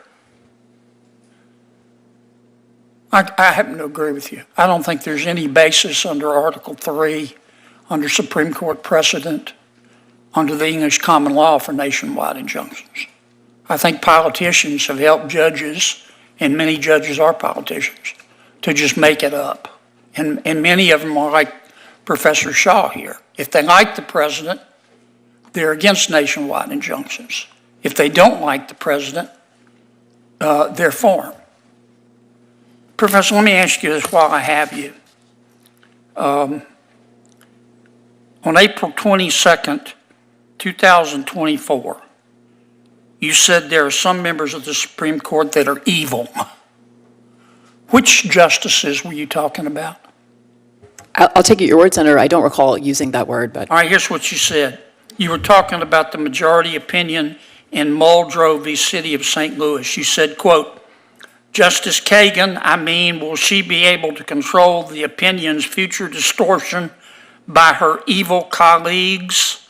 Probably not, end quote. Who were you talking about? Sir, I'm very skeptical. If it's a transcription, it was probably a transcription error. I do not think I said. No, you said it. Why don't you own up to it? Which you call some of the members of the Supreme Court evil. Now, which ones do you think are evil? I would have to refresh my recollection. I've been very critical of some members of the Supreme Court. You're embarrassed that you made that statement, aren't you? I'm You're an officer Senator, it of the doesn't sound court. like something that You know I what would I'm say. embarrassed at? That you're teaching our kids. I don't refer to Supreme Court justices as evil in the classroom, on sir. your podcast, April 22nd, 2024. Okay, well, Big as Dallas. And you're an officer of the court, and you're here advising us to be respectful of federal judges and you say they're evil members of the United States Supreme Court, gag me with a spoon. You're part of what's the problem in all of this. Thank you, Senator Kennedy. Senator Durbin. So I'm going to give the panel members an opportunity to respond to a question posed by Justice Sotomayor during the oral arguments on the birthright citizenship bill. And she said, I'm paraphrasing, imagine a new president takes office and decides, because of the epidemic of gun violence in our country, to issue an executive order announcing that he will deploy the military You haven't been gagged. to seize the guns of every gun owner across the country. That executive order would be swiftly challenged in a federal district court, or more likely in several district courts. Should a district court be allowed to issue a nationwide injunction to at least temporarily prevent the enforcement of that executive order? I'd like each of you to respond. Professor Blackman? I actually addressed that point in a blog post. We actually have history of someone in this country disarming everyone. His name was General Gage, and that was not fought with Rule 23. So your answer? If the president came to take everyone's gun in this country, I don't think the remedy would be in the courts. Professor Shaw? Yes, I mean, I think that whatever the constitutional right is, whether, it's a Second Amendment, a First Amendment, a due process right, if a president tries to do something that is in clear violation of settled law, whether we like the law or not, that an injunction is an appropriate remedy. Professor Alessia? No, Senator. I've written in support of the Second Amendment in many fora, but I don't think that a judge could issue a universal injunction under those circumstances. Of course, the challengers could seek certification under Rule 23 and then try to pursue class-wide relief. So do you think it's reasonable to expect every single person affected by an executive order like the one I described to seek relief through Rule 23, or to file their own lawsuit to seek relief? I don't think that would be necessary, Senator. If you had one person who sought class certification successfully, that would be sufficient.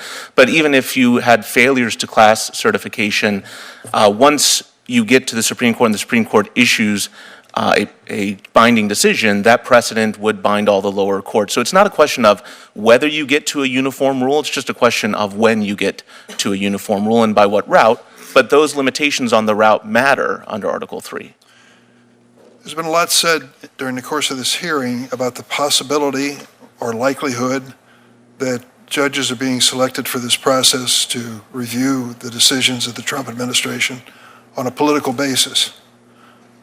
Professor Shaw, I noted, I'm not sure you read this into the record, but you said according to a recent analysis by Professor Bonica, the Trump administration has lost 80.4% of the time before district judges appointed by Democratic presidents, 80.4 Democrats, 72.2 before district judges appointed by Republican presidents.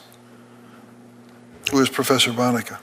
He's a political scientist at Stanford, and so that's in my written statement. And I think it does suggest that it cannot be reasonably just attributed to policy antipathy. This is about a pretty broad consensus about the lawlessness of many of the administration's actions, and I think both Democratic and Republican appointees have seen that. That's my impression as well. This is not a stacked deck, a statistical impossibility. It is a fact. This president has issued more orders with more controversy than any president in recent memory. I have only been to Amarillo once when I was a younger person. I'm sure it's a lovely city, but it turns out that the Amarillo division of the Northern District of Texas has gotten quite a bit of publicity. It turns out that there are people have been filing lawsuits there because there's only one judge who sits in that division. Judge Matthew Kashmarek, who I remember appeared before the committee. Litigants knew Judge Kashmarek would be assigned to their cases and viewed him as favorable to their arguments. I think that whatever the constitutional right is, the Second First Amendment to do right, if the president does something that is in violation of law, whether we like it or not, the injunction isn't a remedy. Senator, I've been in Second Amendment in many fora, but I don't think a issue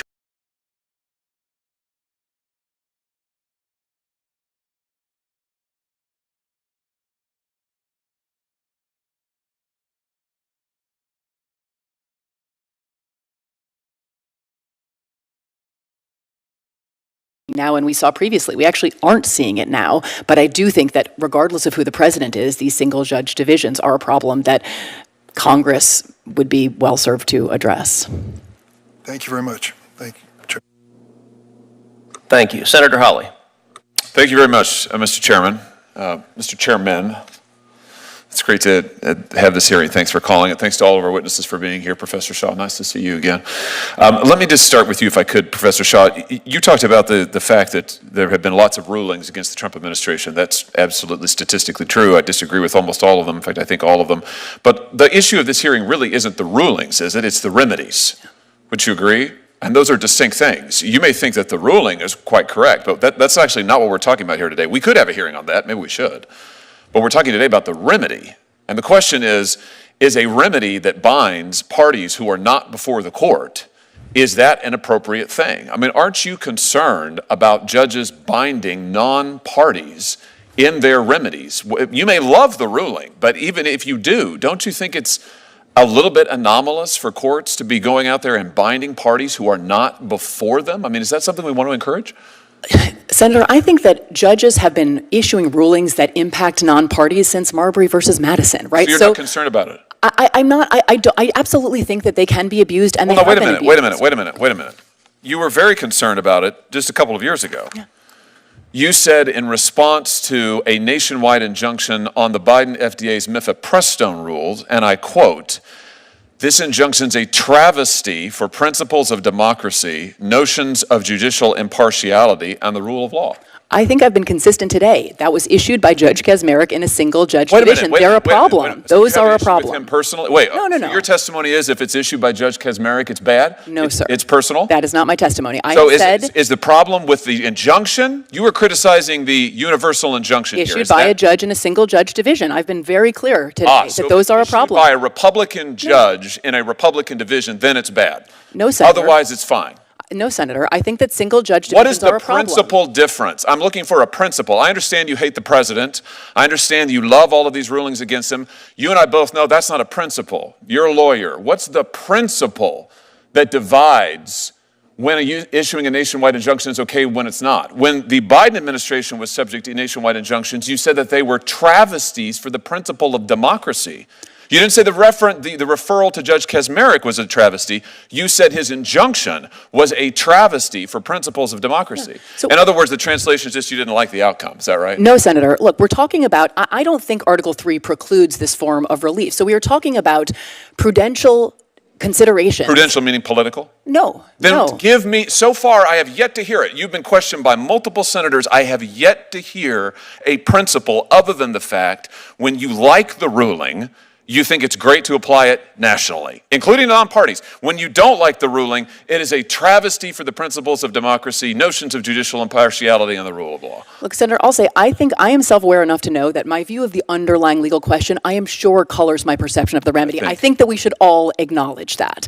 And yet I do think And why shouldn't we stop nationwide injunctions for everybody? I think That's what we're talking about today. Because I'm not willing to leave without relief non-parties who No, are you're injured. not willing to leave without the ability to bind President Trump. No, I right? think that... I mean, when it's Biden, it's okay. When it's Biden, oh, it's a travesty. When it's Trump in office, it's, oh, no holds barred, whatever it takes, right? I believe in a powerful... What was it that President Biden's staff said? We've got to do undemocratic, unconstitutional things to save democracy. Why is this the same I believe thing? in a powerful president. I do believe in presidential power, but power and constraint are not at fundamental odds. What is the principle? Power. What is the principle? The legal principle. You've referenced prudence. You've referenced the judges you don't like. What's the principle of when an injunction binding non-parties, which was never done in this country before the 1960s? And let's see the chart, the Trump chart, which was done really only once Trump came into office for the first time. You don't think this is a little bit anomalous? You don't think that's a little bit strange? A very plausible explanation, Senator, you have to consider is that he is engaged in much more lawless activity than other presidents, right? You don't think you must this concede that was as a never possibility. used before the 1960s, and suddenly Democrat judges decide we love the nationwide injunction, and then when Biden comes to office, no, actually. It's Republican appointees as well, Senator. Like and the 1960s is where some scholars begin, sort of locate the beginning Can of you this, but identify one others. before then? Mila Sohoni, who's another scholar scholar of universal injunction suggests 1913 is actually the first, and others in the 20s. The Republic endured for 150 years before there was a nationwide injunction. Well, the federal government was doing a lot less until 100 years ago. So there's many things that have changed in the last 100 or the last 50 years. So long as it is a Democrat president in office, then we should have no nationwide injunctions. If it's a Republican president, then this is absolutely fine, warranted, and called for. How can our system of law survive on those principles, Professor? I think a system in which there are no meaningful constraints on the president is a very dangerous system of law. That's not what you thought when Joe Biden, that is not what you thought when Joe Biden was every president You is said that is constrained not what and you must said. be. You said it was a travesty for the principles of democracy, notions of judicial impartiality, and the rule of law. You also said Supreme when Court Joe Senator Biden was president. agreed 9-0 with me on you that also case, said to when be Joe clear. Biden was president, you said the idea that anyone would foreign shop to get a judge who would issue a nationwide injunction was just judges looking like politicians in robes. Again, it threatened the underlying legal system. People were just trying to get the result they wanted. It was a travesty for the rule of law.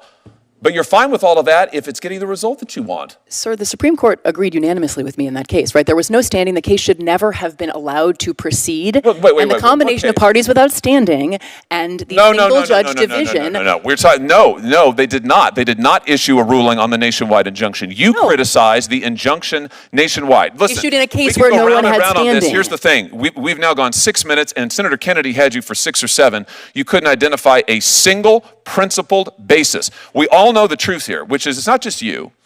It's most of my colleagues over here on this side of the aisle, who I respect a great deal, and they were raising very principled objections to the nationwide injunction just 6 months ago, maybe 9 now. And you're probably right. My point is that all that's changed in 9 months is the occupant of 1600 Pennsylvania Avenue. And I realize that my colleagues on this side of the aisle very much dislike that individual, and I realize that you think that the rulings that he has lost are fundamentally sound. We might grant all of that. I disagree with all of that, but we can put that to one side. The question we're talking about here is, should judges, single judges, district court judges, be able to bind non-parties who are not in front of them? And you used to say no, now you say yes. Let's be consistent. I would just suggest to you our system of government cannot survive if it's going to be politics all the way down. Thank you, Mr. Chairman. Can I briefly respond? Sure. I mean, you invoked democracy a couple of times there, Senator. Judges are part of our system of democracy. Democracy is not as simple as majority rule. Judges have always served something of a You would have it be as simple as function. majority rule. When you get the majority you like, you're for the nationwide injunction. When you don't, you're not. Senator Blumenthal. Thank you, Mr. Chairman. I'm going to give you the opportunity that I often found absolutely precious when I was arguing before panel judges and couldn't get my answer out. I'm going to give you some of my time to just say what you were going to say to Senator Hawley. Thank you, Senator. I can't interrupt you. Okay, thank you, Senator. I'll take some of your time. I started to say this. By the way, we're good friends, so it's not personal. Well, maybe I'll just finish what I started saying at the end, which is, in a number of the questions today, there has been this embedded premise that there's something democratically troubling about judges issuing these nationwide injunctions, constraining the democratically elected president. And I guess I would just say in response that, we have a constitutional democracy, so the people are sovereign, and that's, the sovereignty flows from the people, and we do choose our elected representatives, but obviously we choose our representatives in Congress.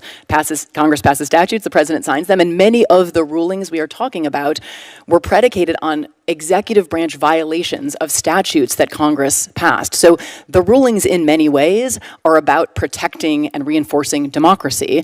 And then finally, I'll say that, courts are part of our democracy, right? They have served this rights protecting and democracy facilitating function from basically the beginning, whatever the original design of the Constitution was. And it is not undemocratic or anomalous for courts to sometimes strike down acts of the president or of Congress when they conflict with the fundamental law, which is the Constitution, which in our system, courts have long had the primary role in enforcing. And in fact, just as a footnote to this conversation, Congress has an obligation to follow the Constitution too, correct? Absolutely. The president does, Congress does, every official, state and federal takes an oath to uphold the Constitution, but where that oath does not appear to be fully honored by one or more other actors in government. Sometimes courts do need to step into the breach. I think that is what we have been seeing. And I can't remember exactly what that chart said, but so far in the lawsuits that have been brought, the administration or the president has lost, I would say, a vast majority of times. Is that correct? The vast majority, yes, Senator. And I want to ask a somewhat open-ended question because I have to confess, as Attorney General of the state of Connecticut, I probably succeeded, I can't name in which cases, obtaining a nationwide injunction. Then Attorney General Schmidt sought more than... You started it. Is that your admission? sought more than a dozen nationwide injunctions against the Biden administration. Then Attorney General Moody also sought numerous nationwide injunctions. This is a tactic, and it's a well-founded one, that attorneys general, litigants, and others have used again and again and again.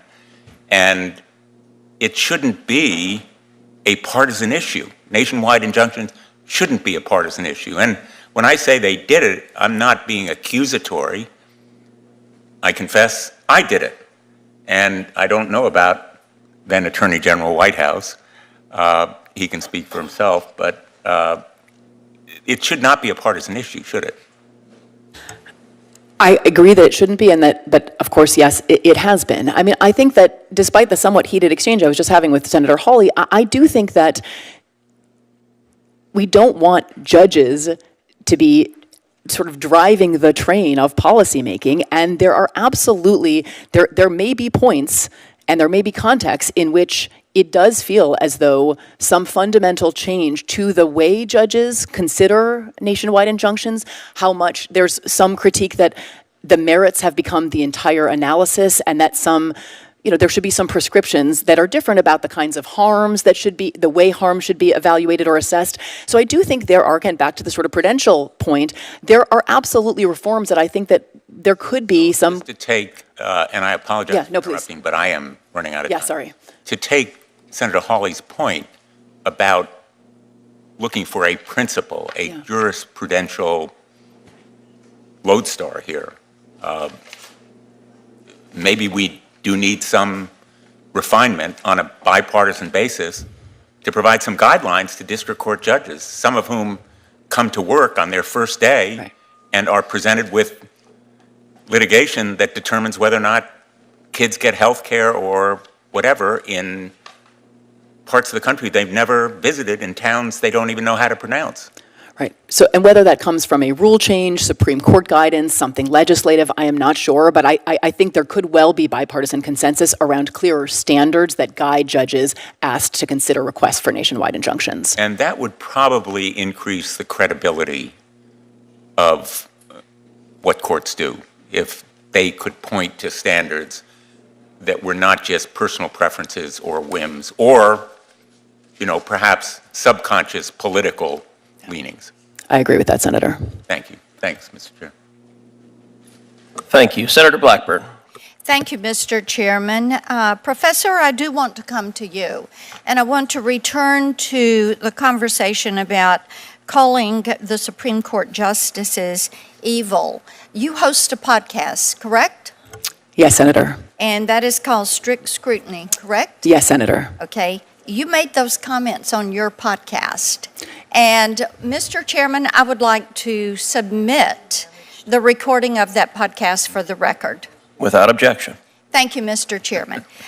In that podcast, you referenced, as Senator Kennedy said, to Justice Kagan, an opinion, and you referred to the conservative justices as, and I'm quoting you, her evil colleagues. That is something you said on Strict Scrutiny in your podcast. And you, in that same podcast, you made a reference to Justice Alito. Do you recall that? I don't recall that. We certainly do reference Justice Alito, so I believe that, but I don't recall specifically your comment what. there was that he was an abject misogynist. So since this is your podcast that you hosted, and this was your opinion on that podcast, would you like to provide explanation about why you think conservative justices are evil and why you would think Justice Alito was a misogynist? Do you care to explain yourself? I would have to look at the transcript, Senator. I think that the dismissive approach to sex equality arguments in the Dobbs case was deeply concerning. One paragraph in the opinion suggests that there's no sex equality problem with abortion restrictions or prohibitions. I think that's deeply wrong.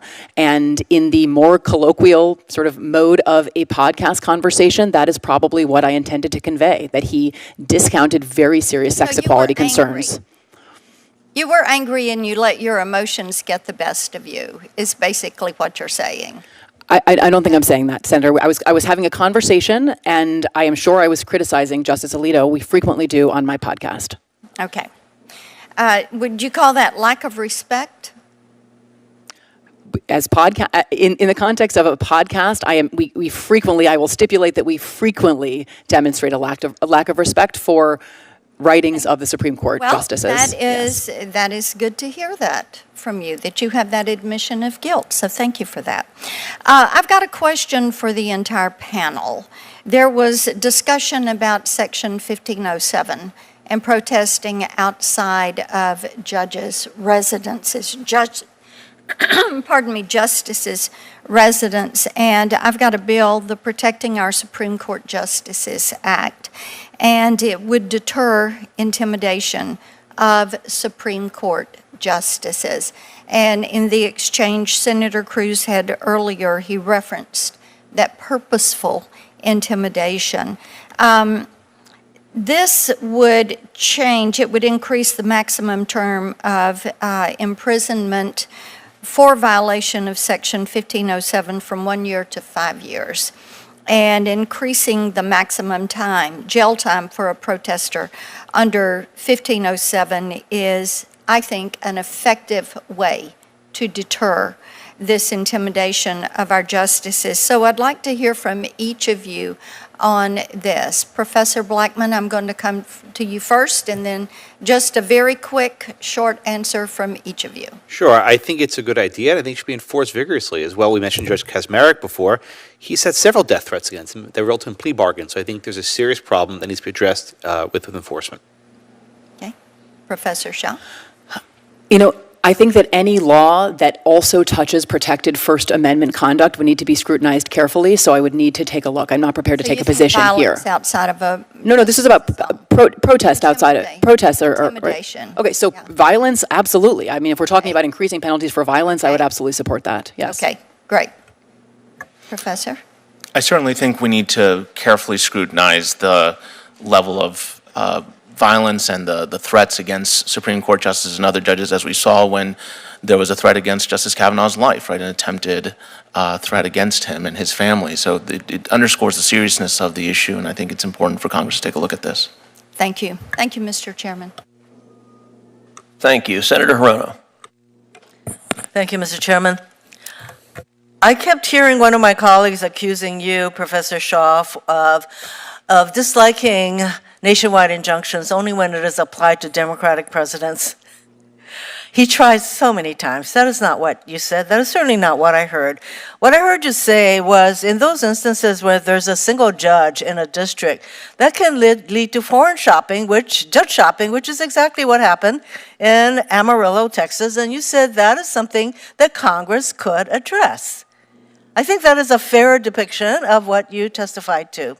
Is that correct? Thank you, Senator. Yeah, that was in my written testimony, and I think that I did confirm it today. So I had introduced a bill to Stop Judge Shopping Act, which would require suits seeking nationwide relief against the enforcement of federal law to be filed in the D.C. District Court. And I explained at the time that I introduced the bill that this court, quote, hears the large majority of cases involving challenges to federal agency action, and its judges are experts at deciding these cases impartially, end quote.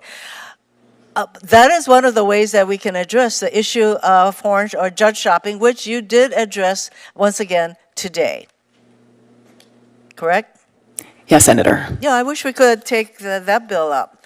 So, this attempt of my colleagues to continually attack the Democrats as somehow not wanting judges who decide cases based on objective facts, application of the law, as opposed to having some kind of ideological axe to grind, is really more something that they have a problem with, apparently, than anything that we Democrats stand for. Once again, Professor Shaw, there was a suggestion today that case assignments in D.C. is happening in a way that is statistically impossible, and I think this only serves to point out that maybe the person who made this allegation doesn't have enough awareness of statistics or hasn't read the rules in the way cases are assigned in D.C. Do you have any response to the allegation that someone is stacking the decks against the Trump administration in this court, in the D.C. District Court? Right, Senator, so I've heard both that critique that Judge Boasberg is getting a disproportionate share of the cases and also the kind of opposite critique that the motions panels in the D.C. Circuit have been more favorable to the Trump administration than random chance would produce. Statistically unlikely events do sometimes occur, and I think it very unlikely that there is anything untoward resulting in the assignments either at the District Court or the Court of Appeals level here in D.C. I have to thank you for pointing out how many cases. There have been over 200 cases filed to stop this president from, in my view, abusing his power and engaging in illegal acts. And frankly, and I think Mr. Blackman also suggested this, as did you, Ms. Shaw, that if we don't like this president to be sued, then we, in Congress, should enact laws that allows him to do whatever the hell he wants. So why don't we let him ignore the appropriations of this Congress? Why don't we let him stop certain grants from being issued? Why don't we let him go after Harvard and any other school that he doesn't like? Why don't we let him go after law firms that take positions that he doesn't like? Why don't we let him do that if we don't want him to get sued? I think that's a rhetorical question, but certainly we could do that. Thank you, Mr. Chairman. Thank you. Senator Schiff. Thank you, Mr. Chairman.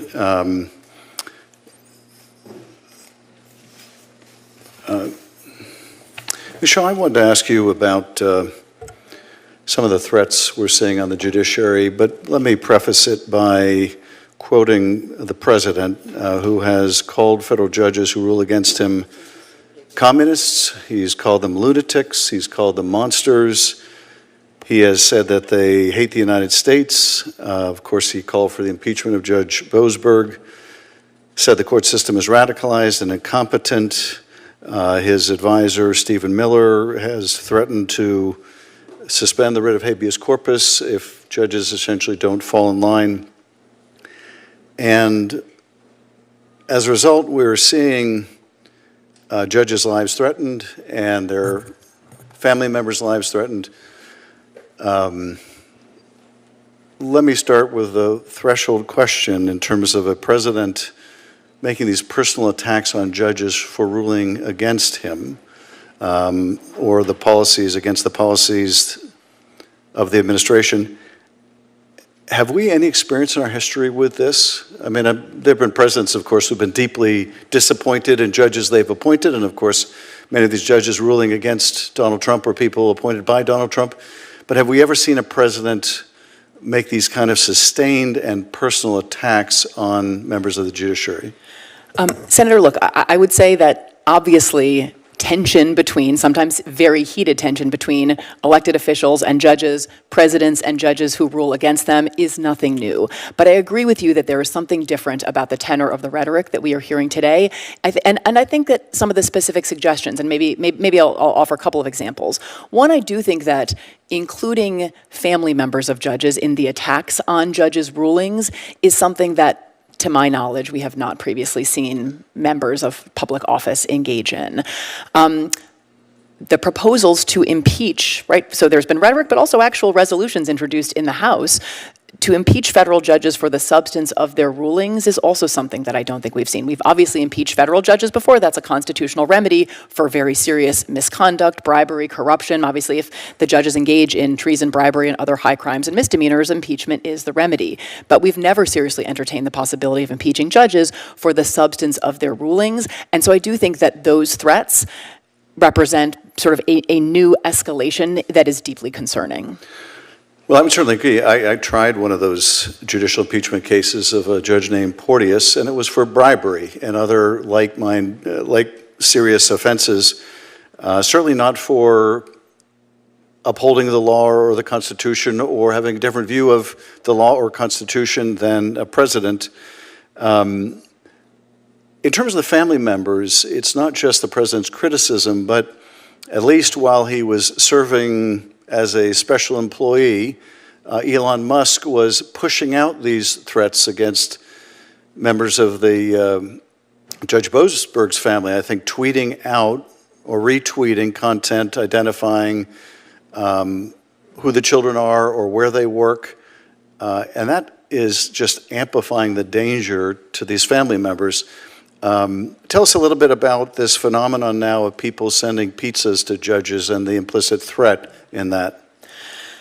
Well, I mean, I think it's this is also something that I don't think we've seen before, right? There is clearly some kind of coordinated effort to seek to intimidate federal judges and their families by sending pizzas, communicating the message that their residents, their addresses are known, and some of the pizzas bear the name of the murdered son of District Judge Esther Salas from New Jersey.